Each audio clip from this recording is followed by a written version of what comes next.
यह पितृपक्ष मेला का महत्व यही है जो आज वर्षों वर्षों से चला रहा है। ये पुनपुन नदी का उद्गम स्थल औरंगाबाद और पलामू डिस्ट्रिक्ट के मध्य से है, जंगल से है। जितने ऋषि महर्षि जो थे आपस में बातचीत वार्तालाप करते हुए ब्रह्मा जी के पास गए और उनसे कहे कि ब्रह्मा जी आप बताइए कि जन्म लेने के बाद आदमी जब मरता है तो उनकी मुक्ति कैसे मिलेगी, इसका कोई साधन आप उपाय बताएं।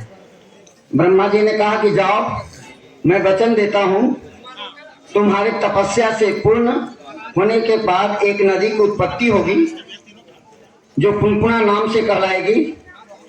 उनकी बात को सुनकर सभी ऋषि महर्षि तैयार हो गए और जंगल के बीच मध्य में जाकर तपस्या करने के लिए एक चमन ऋषि जो थे वो इधर उधर वन में भटकते हुए पानी की तलाश में निकल गए, लेकिन किसी ऋषि महर्षियों को पानी नहीं मिला।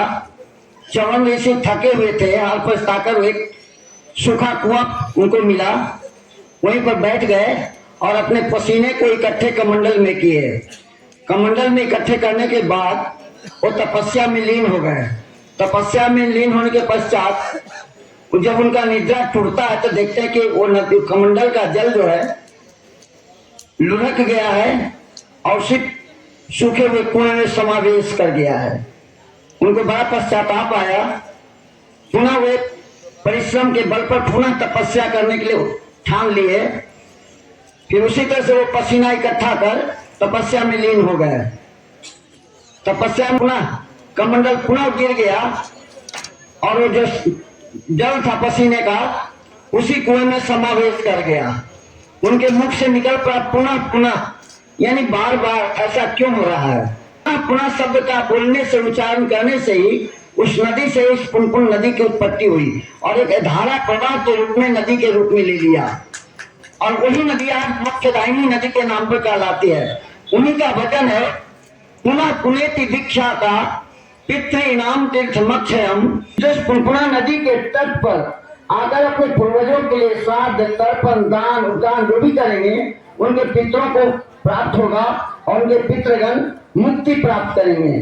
तभी से इस पुनपुना नदी का महत्व बढ़ गया और लोग इसलिए प्रथम पिंडदान यहाँ करने आते हैं। प्रथम पिंडदान यहाँ इसलिए करते हैं कि भगवान स्वयं राजा रामचंद्र समस्त अपने परिवार के साथ, पति पत्नी के साथ अपने पिताजी को पिंडदान करने के लिए सबसे प्रथम इसी स्थान पर उन्होंने पिंडदान करते हुए तब गया प्रस्थान किए थे।